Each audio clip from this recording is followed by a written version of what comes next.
Gosani block रे महेंद्र तनया महोत्सव उद्यापित। गजपति जिला गोसाणी ब्लॉक पड़ियाटे आज रात्र 8टा बेले संस्कृति परिषद आनुकूल्य आयोजित लोक महोत्सव महेंद्र तनया उत्सव उद्यापित हो जाइछि।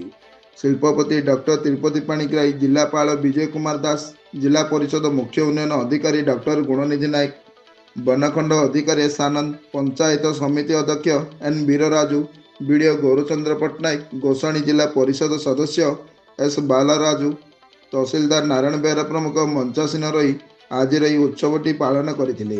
ଏହି ଉଦ୍ଯାପନୀ ସନ୍ଧ୍ୟାରେ ବିଭିନ୍ନ ସାଂସ୍କୃତିକ କାର୍ଯ୍ୟକ୍ରମମାନ ଆୟୋଜିତ ହୋଇଥିବା ବେଳେ ଦର୍ଶକଙ୍କ ଭିଡ଼ ଦେଖିବାକୁ ମିଳିଥିଲା।